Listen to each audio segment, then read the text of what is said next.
2장 사건에 대한 진술. 모스턴 양은 당당한 걸음걸이로 주저없이 방 안으로 들어왔다. 체구는 아담했고 머리카락은 품이 있는 금발인 젊은 아가씨였다. 장갑은 손에 꼭 맞았고 흠잡을 데 없는 복장이었다. 하지만 옷이 소박하고 장식이 없는 것을 보니 썩 부유한 집안은 아닌 듯했다. 잿빛이 감도는 수수한 베이지색 옷에는 주름이나 끝단에 장식도 없었다. 머리에는 옷과 같은 색깔의 조그만 터번을 둘렀는데 한쪽 끝에 붙인 하얀 깃털 같은 것이 장식의 전부였다. 이목구비가 뚜렷한 편도 아니었으며 피부가 그다지 좋아 보이지도 않았지만 표정은 귀여웠고 애교 있어 보였다. 그리고 다정함과 숭고한 정신을 내보이는 크고 푸른 눈이 인상에 남았다. 지금까지 세 대륙에 걸쳐 여러 나라를 돌아다니며 수많은 여성들을 보았지만 이처럼 세련되고 우아한 성격이 잘 드러난 얼굴은 처음이었다. 나는 모스턴 양이 셜록 홈즈가 권한 의자에 앉을 때 입술이 떨리고 손이 부들거리는 것을 놓치지 않았다. 심한 마음의 동요가 겉으로 드러난다는 사실을 금방 알 수 있었다. 모스턴 양이 말했다. 전 세실 포레스터 부인에게 홈즈 선생님에 대한 말씀을 듣고 찾아왔습니다. 예전에 홈즈 선생님이 포레스터 부인의 집안 문제를 해결해 주셨다고 하셔서요. 부인은 선생님이 매우 친절하고 경험이 많으며 뛰어난 실력을 가진 분이라고 감탄하셨습니다. 세실 포레스터 부인이라고요? 홈즈는 그 이름을 되뇌며 생각을 더듬었다. 조금 도와드린 적이 있었죠. 하지만 내 기억에는 아주 간단한 사건이었는데요. 부인은 그렇게 생각하지 않으십니다. 그리고 제가 부탁드리려는 문제는 그렇게 간단하지도 않고요. 지금 저는 상상할 수도 없을 만큼 괴상하고 이해할 수 없는 상황에 처해 있습니다. 홈즈는 눈을 반짝이며 손을 비볐다. 매처럼 날카로운 얼굴에 긴장을 숨기지 않으며 홈즈는 의자에 앉은 채로 상체를 앞으로 내밀었다. 사건에 대해서 말씀해 주시죠. 홈즈가 사무적인 어조로 또렷하게 말했다. 내가 있으면 방해가 될 것 같았다. 저는 이만 실례하겠습니다. 내가 막 의자에서 일어서려던 참에 뜻밖에도 젊은 아가씨가 장갑 낀 손을 들어 나를 말렸다. 친구분도 제 이야기를 함께 들어주셨으면 합니다. 나는 다시 의자에 앉았고 모스턴 양은 이야기를 시작했다. 중요한 점만 말씀드리죠. 저희 아버지는 인도에 주둔하던 연대의 사관이셨는데 제가 아주 어릴 때 저를 영국으로 보내셨습니다. 어머니는 일찍 돌아가셨고 영국에는 의지할 만한 곳도 없었죠. 하지만 저는 에든버러에 있는 시설 좋은 기숙학교에 들어가서 17살이 될 때까지 거기서 살았습니다. 1878년에 연대의 선임 대위였던 아버지가 1년 동안 휴가를 얻어 영국으로 돌아오셨습니다. 런던에서 아버지는 무사히 도착했다는 정보를 보내면서 랭엄 호텔에 묵고 있으니 바로 그곳으로 오라고 하셨습니다. 지금 생각해봐도 그 정보는 다정함과 사랑으로 가득 차 있었습니다. 저는 런던에 도착하자마자 마차를 타고 랭엄 호텔로 갔습니다. 그런데 호텔에 물어보니 모스턴 대위가 숙박하는 건 맞지만 어젯밤에 나가서 아직 돌아오지 않았다고 했습니다. 저는 하루 종일 기다렸지만 아무 소식도 없었습니다. 저는 그날 밤 호텔 지배인이 권하는 대로 경찰에 신고했고 다음날 아침에는 모든 신문에 광고를 냈습니다. 지금까지 여러 가지로 손을 썼지만 아무 소득이 없었습니다. 그날부터 지금까지 불행에 빠지셨을 아버지에게 아무런 연락도 오지 않습니다. 아버지는 편안히 쉴 생각에 즐거운 마음으로 귀국하셨는데 도리어 그것 때문에 모스턴 양이 한 손을 목으로 가져가며 흐느끼기 시작했고 거기서 이야기가 끊겼다. 그게 언제 벌어진 일입니까? 홈즈가 수첩을 펼쳐들며 말했다. 아버지가 행방불명되신 게 1878년 12월 3일이었으니 벌써 10년 가까이 지났습니다. 아버지의 짐은? 호텔에 그대로 남겨두었어요. 하지만 그 안에 단서가 될 만한 건 아무것도 없었습니다. 옷 몇 벌과 책 몇 권, 그리고 인도 동쪽 벵골만 동부에 있는 안다만 제도에서 수집한 진귀한 물건들이 여러 개 있었을 뿐입니다. 아버지는 그 섬에서 교도소 경비대 대장으로 계셨거든요. 아버님 친구 중에 런던에 사는 분은 안 계십니까? 제가 알기로 딱 한 분 계세요. 아버지와 같은 봄베이 보병 제34연대의 숄토 소령님이죠.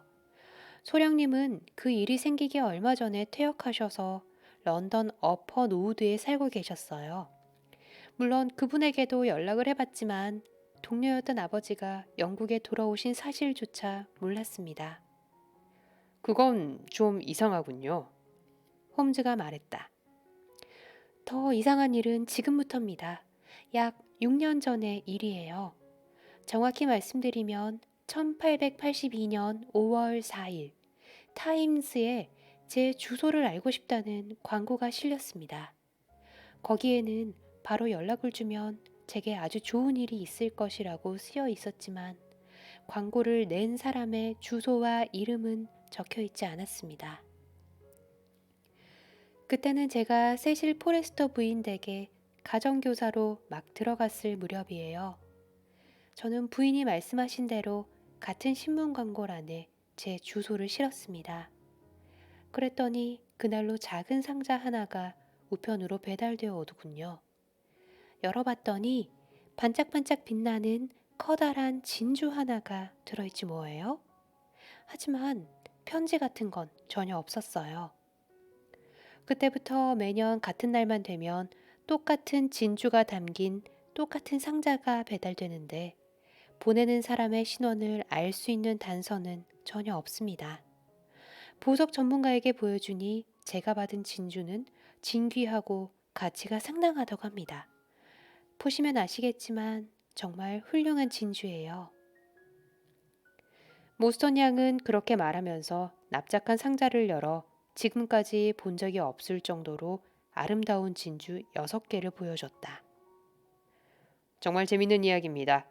그런데 모스턴 양 신변에 다른 일이 또 일어났나요? 셜록 홈즈가 말했다.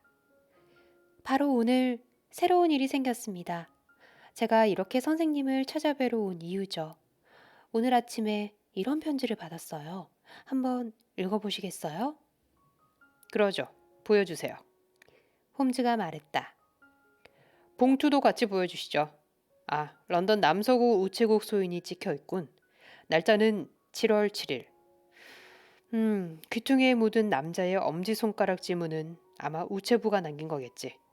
편지는 최고급에 봉투도 한 다발에 6펜스는 하겠어. 문구류를 신경 써서 고르는 사람이야. 보낸 사람의 주소는 없고 오늘 밤 7시에 라이시엄 극장 밖에 있는 왼쪽에서 3번째 기둥으로 와주십시오. 의심스럽다면 친구 2분을 데려와도 좋습니다. 당신은 매우 불행한 처지이니 공정한 보상을 받아야 합니다. 단 경찰에게는 알리지 마십시오. 그러면 모든 일이 수포로 돌아갑니다. 익명의 친구로부터. 정말이지 이건 수수께끼 같은 일이로군요. 이제 어떻게 하실 생각이죠, 모스턴 양? 저는 바로 그 문제에 대해서 상담하려고 온 겁니다. 그럼 내가 함께 가겠습니다. 모스턴 양과 나 그리고 왓슨 박사가 좋겠군요. 이 편지에 친구 둘을 데리고 와도 좋다고 쓰여 있으니 말이죠. 나와 왓슨은 예전부터 함께 일하고 있습니다. 그럼 함께 가주시겠어요? 모스턴은 애원하는 듯한 목소리와 표정으로 말했다. 제가 도움이 될 수 있으면 기꺼이 함께 가겠습니다. 내가 힘주어 말했다. 두 분 모두 정말 친절하시네요. 저는 사실 교제를 활발하게 하지 않아서 의논할 만한 친구도 별로 없거든요. 그럼 제가 6시까지 여기로 오면 될까요? 늦어도 그 시간까지는 오십시오. 그리고 한 가지 더 궁금한 게 있습니다. 편지에 쓰인 글씨체와 진주가 담긴 소포의 글씨체가 일치합니까? 혹시 몰라서 가져왔어요. 모스턴 양은 그렇게 말하며 종이를 6장 꺼냈다. 모스턴 양은 정말 훌륭한 의뢰인입니다. 뛰어난 직관력이 있어요. 그럼 어디 한번 볼까요? 홈즈는 그 종이를 테이블 위에 펼쳐놓고 재빠르게 한 장 한 장 살펴본 뒤 말했다. 편지를 빼고 나머지 것들은 일부러 필체를 바꿨군요. 하지만 틀림없이 모두 같은 필체입니다. 이 일을 자기도 모르게 흘려 써서 그리스 문자처럼 보이고 이 단어 끝에 있는 S의 휘어진 부분을 보세요. 두말할 나위 없이 같은 사람의 글씨입니다. 괜한 희망을 품게 하려는 건 아니지만 모스턴 양, 혹시 이 필적과 아버님의 필적이 비슷하진 않습니까? 전혀 그렇지 않아요. 그럴 줄 알았습니다.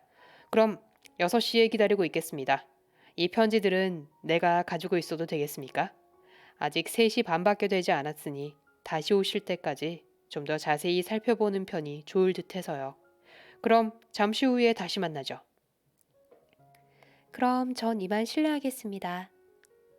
모스턴은 인사를 하고 부드럽게 빛나는 눈으로 우리를 번갈아 바라본 뒤 진주 상자를 품에 안은 채 서둘러 밖으로 나갔다.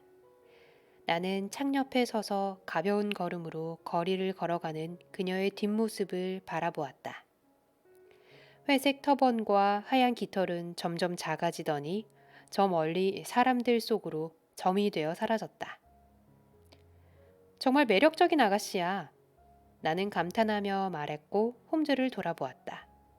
그래? 별로 주의 깊게 지켜보지 않아서 잘 모르겠군. 홈즈는 파이프에 다시 불을 붙이더니 의자에 몸을 파묻고 눈을 내리깐 채 나른하고 무심한 목소리로 말했다. 자네는 정말 인조인간이나 계산기 같은 사람이야. 때때로 전혀 인간미를 느낄 수 없단 말이야. 나도 모르게 언성을 높이자 홈즈는 조용히 미소를 지었다.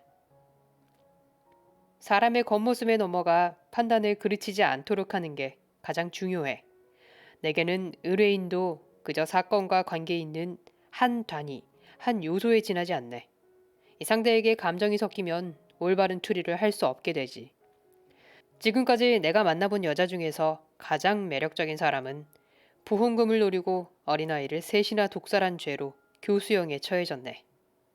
그리고 남자 중에서 가장 혐오스럽게 생겼던 사람은 런던의 빈민들에게 25만 파운드에 가까운 돈을 낸 자선 사업가였지. 하지만 이번 경우는 내게 예외는 없다네.